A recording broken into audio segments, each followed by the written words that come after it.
বণিক বার্তার নিয়মিত পডকাস্ট আয়োজনে আপনাদের স্বাগত জানাচ্ছি। আমি মোহাম্মদ সাইফুল ইসলাম। আজ আমরা কথা বলবো ত্রয়োদশ জাতীয় সংসদ নির্বাচনে ব্যক্তিখাতের প্রত্যাশা নিয়ে। আমাদের সঙ্গে আছেন বণিক বার্তার অ্যাসিস্ট্যান্ট এডিটর এবং senior special correspondent Mohammad Badrul Alam. Mohammad Badrul Alam, আপনাকে স্টুডিওতে স্বাগতম। আপনার কাছে আমার প্রথম প্রশ্ন, একটি শান্তিপূর্ণ নির্বাচন এবং শান্তিপূর্ণ ক্ষমতা হস্তান্তরের সঙ্গে দেশের ব্যক্তিখাতের স্বার্থের জায়গাটি কোথায়? আমাদের ব্যক্তি খাতের যে সব উদ্যোগগুলো ব্যবসা বাণিজ্য কেন্দ্রিক অর্থনীতি কেন্দ্রিক সেই জায়গায় আপনার একটা শান্তিপূর্ণ স্থিতিশীল পরিবেশ সেটা তো আপনার প্রয়োজনটা তো আসলে অবশ্যই আছে এবং সেই জন্যই এই রাজনীতিকে কেন্দ্র করে বিশেষ করে এই নির্বাচনকে কেন্দ্র করে আপনার শান্তিপূর্ণ পরিবেশটা তাদের ব্যক্তিখাতের কাছে কাম্য। এখানে যদি আর একটু পেছন থেকে যাই, আমাদের গণ অভ্যুত্থান পরবর্তী যে গত 1.5 বছরের কিছুটা বেশি সময়ের যে পরিবেশ, ব্যবসা বাণিজ্যের পরিবেশ, ব্যবসায়ী এবং শিল্প উদ্যোক্তারা মনে করেন যে এই সময়টা আসলে বিনিয়োগের পরিবেশটা আসলে তেমন ছিল না। আমরা যদি ঘটনা প্রবাহ যেগুলোর প্রেক্ষিতে ব্যবসায়ীরা বলছেন, ইনফ্যাক্ট 11ই ফেব্রুয়ারি আমরা আমাদের বণিক বার্তা একটা প্রতিবেদন প্রকাশ পেয়েছে যেখানে আসলে বাংলাদেশের ব্যবসা বাণিজ্যের অর্থনীতির যারা মুভার্স শেকার্স তাদের সঙ্গে আমরা কথা বলেছি, তাদের অভিমত নিয়েছি, মতামত নিয়েছি যে নির্বাচনটা এবং ক্ষমতা হস্তান্তরটা তাদের কাছে কতটা গুরুত্বপূর্ণ, কেন গুরুত্বপূর্ণ। তারা আমাদের সেই সব প্রশ্নের উত্তরে যা বলেছেন যে গত 1-1.5 বছরে আসলে বিনিয়োগ ব্যবসার পরিবেশ তেমন একটা ছিল না। ঘটনা প্রবাহ যেগুলো বাস্তব ঘটেছে, যেগুলো আমাদের সামনে দৃশ্যমান ছিল, যেমন আপনি নিজেও জানেন যে আপনার একটা সরকার দায়িত্ব গ্রহণের পরেই আপনার এক ধরনের অস্থিতিশীলতা দেখা যায় হচ্ছে কি আমাদের শিল্পাঞ্চলগুলোতে বেশ কিছুদিন।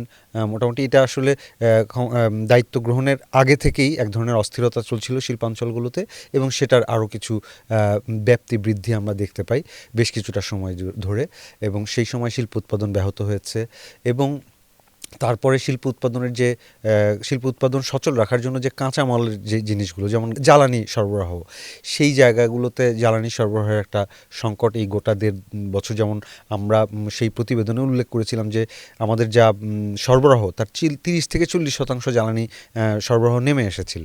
তো এই যে তার মানে হচ্ছে গিয়ে যে এই যে অসন্তোষ এবং আপনার জ্বালানি সরবরাহ এবং পাশাপাশি আপনার বিভিন্ন জায়গায় আইনশৃঙ্খলা পরিস্থিতির যে অবনতি আমরা দেখেছি, বিভিন্ন মব কালচার আমরা নতুন নতুন করে দেখেছি, সেই সব কারণে যে উৎপাদন ব্যাহত হয়েছে, ব্যবসা বাণিজ্যের পরিবেশটা সেই রকম ছিল না, সেই জায়গা থেকেই আসলে তাদের স্বার্থের বিষয়টা। এবং তারা এভাবেই বলছেন যে ব্যবসায়ীরা কাজ করেন দেশের স্বার্থেই এবং সেখানে তাদের নিজের স্বার্থও জড়িত। নিজের স্বার্থটাই হচ্ছে কি তার যে ব্যবসা প্রতিষ্ঠান এবং ব্যবসা বাণিজ্য সেটা যেন সচল থাকে, এবং সেটা তো আসলে অর্থনীতির চালিকা শক্তি হিসেবেই আমাদের ব্যক্তি খাত অপারেট করে। তো সেই জন্যই আসলে তাদের স্বার্থটা এখানে এই রাজনীতির সঙ্গে, নির্বাচনের সঙ্গে সরাসরি সম্পৃক্ত। আপনার কাছে আমার পরের প্রশ্ন, ব্যক্তিখাত কি মনে করছে দেশের রাজনৈতিক এবং আর্থসামাজিক পরিস্থিতি অস্থিতিশীল থাকলে তা বিজনেস ইকোসিস্টেমের কোন কোন জায়গাকে এবং কিভাবে ক্ষতিগ্রস্ত করে? কিছুটা পুনরাবৃত্তিই করতে হচ্ছে আমার উত্তরের, এখানে আগের প্রশ্নের উত্তরে আপনাকে যদি আর একটু কিছু ঘটনা ধরে বলি, যেমন বাংলাদেশের অর্থনীতি, বিশেষ করে আমাদের যে ইন্ডাস্ট্রি, সেটা তো মূলত এক্সপোর্ট ওরিয়েন্টেড, এবং এই এক্সপোর্ট ওরিয়েন্টেডের যে কাঁচামালগুলো এই এক্সপোর্ট ওরিয়েন্টেড কারখানাগুলোয় ব্যবহার হয়, সেক্ষেত্রেও আমাদের আমদানি নির্ভরতা আছে, এবং পাশাপাশি আমাদের নিজস্ব যে ভোগ্যপণ্য, আমাদের স্থানীয় বাজারের যে চাহিদা, সেটার ক্ষেত্রেও আমাদের আমদানি নির্ভরতা আছে। তার মানে হচ্ছে গিয়ে যে আপনার দেশের পরিস্থিতি, রাজনৈতিক পরিস্থিতি যদি অস্থিতিশীল থাকে তাহলে এই যে সাপ্লাই চেইনে এটা একটা বড় ব্যাঘাত ঘটে। ভোক্তা যে পণ্যটা চাচ্ছেন সেই পণ্যটা তো আমদানি করে আনতে হয়, সেই আমদানিটা যদি ব্যাহত হয় তাহলে আমাদের ভোক্তার উপর একটা প্রভাব পড়ে। আবার আমার রপ্তানির জন্য যে পণ্যগুলো আমদানি করতে হয় সেটা যদি ব্যাহত হয় তাহলে আমার উৎপাদন কার্যক্রমের প্রভাব ফেলে, আর ওই আমদানি কার্যক্রম ব্যাহত হলে আমার রপ্তানি কার্যক্রমটাও ব্যাহত হয়। তো সার্বিকভাবেই আপনার এইভাবে যদি আমরা যদি আপনার যে উত্তর, যে আমরা যদি ধরে ধরে দেখি যে আমাদের প্রত্যেকটা জায়গাতেই আপনার গত 1-1.5 বছরে এই ডিসরাপশনগুলো ছিল, এবং তার সর্বশেষ উদাহরণ বন্দরকে ঘিরে যে একটা বিতর্ক সৃষ্টি হলো, এবং সেই কারণে কিন্তু 3-4 দিন বন্দর প্রায় স্থবির ছিল। তার মানে আমদানি রপ্তানির পণ্যগুলো আমরা ওঠানামাও করতে পারিনি, আমাদের সারা দেশে সরবরাহ ঘটাতে পারিনি, আবার আমাদের যে এক্সপোর্টের পণ্য সেটাও আমরা সরবরাহ করতে পারিনি। তো এইভাবে করে আমাদের যেহেতু অর্থনীতি হচ্ছে গিয়ে রপ্তানি নির্ভর অর্থনীতি, স্বাভাবিকভাবেই আমাদের এই জায়গাগুলোতে বড় ধরনের ব্যাঘাত সৃষ্টি করেছে গত 1-1.5 বছরে। আপনি বণিক বার্তায় প্রকাশিত যে প্রতিবেদনটির কথা বললেন, সেই প্রতিবেদনের রেফারেন্স ধরে আপনাকে সর্বশেষ প্রশ্নটি করতে চাই।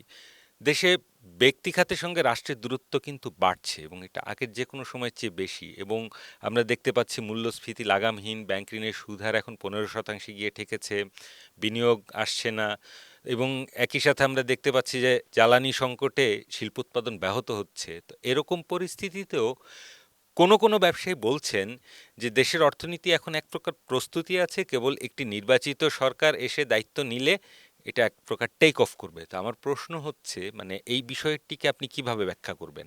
আমার প্রথমে এইখানে আমাদের বর্তমান উপদেষ্টা পরিষদের একজন উপদেষ্টার সঙ্গে আমার একটা সাক্ষাৎকারের সময় উনি অফ রেকর্ডে একটা তথ্য শেয়ার করেছিলেন, সেই ইনফরমেশনটা দিয়ে আমি শুরু করি।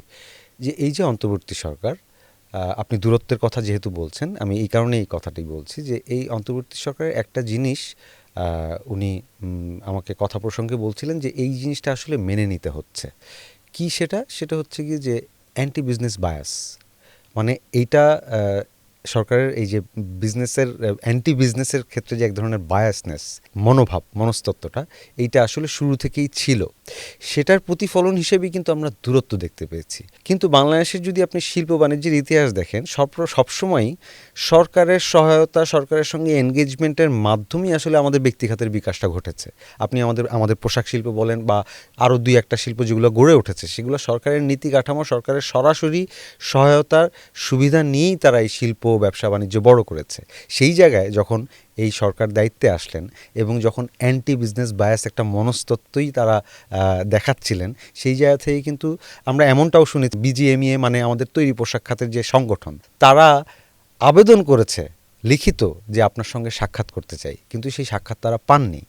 তো এটা একটা উদাহরণ যে দূরত্বের জায়গাটা। এবং বাংলাদেশের যত শীর্ষ ব্যবসায়ী, বড় মুভার্স অ্যান্ড শেকার্স যারাই আছেন, তারা এই বিষয়টা একমত যে একটা দূরত্ব তৈরি হয়েছে। কারণ প্রাইভেট সেক্টর যেহেতু আমাদের অর্থনীতির চালিকা শক্তি, তার সাথে এনগেজমেন্টের মাত্রাটাও সবসময় তাই ছিল সরকারের, কিন্তু এই সরকারের আমলে এনগেজমেন্টটা হচ্ছিল না। মানে নিয়মিত যে দেখা সাক্ষাৎ, সে বা বিভিন্ন বিষয় নিয়ে, চ্যালেঞ্জ নিয়ে কথা বলা, বসা, সমাধান দেয়া, বা অ্যাটলিস্ট শোনা সমস্যাগুলো, সেই ইকোসিস্টেমটা এই 1.5-2 বছরে মিসিং ছিল বলে ব্যবসায়ী এবং শিল্প উদ্যোক্তাদের দাবি।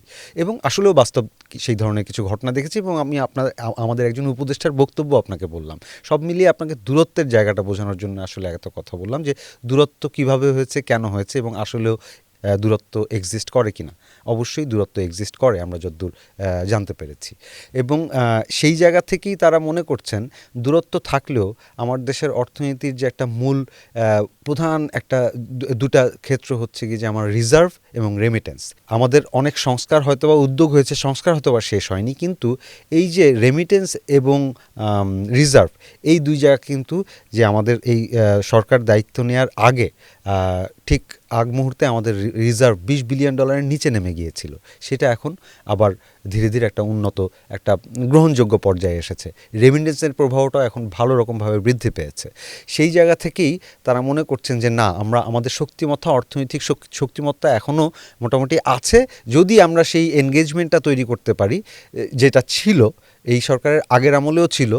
কিন্তু এই এনগেজমেন্টটা আবার নতুন সরকার আসার পরপরই আমরা যদি সেই এনগেজমেন্টটার মাধ্যমে, একটা নীতি কাঠামোর মাধ্যমে ব্যবসায়ীরা, ব্যক্তিগত উদ্যোক্তারা পুনরুদ্যমে এগিয়ে যেতে পারে, তাহলে অবশ্যই অর্থনীতি টেক অফ করবে উইদিন 2-3 ইয়ার্স। বদরুল আলম, আপনাকে ধন্যবাদ আমাদের সঙ্গে এই স্টুডিওতে যোগ দেওয়ার জন্য। প্রিয় দর্শক, আমরা এমন নানা বিষয় নিয়ে প্রতিনিয়তই হাজির হব আপনাদের সামনে। ততক্ষণ পর্যন্ত আমাদের সঙ্গে থাকুন, চোখ রাখুন বণিক বার্তার ইউটিউব চ্যানেল ও ফেসবুক পেজে। ধন্যবাদ।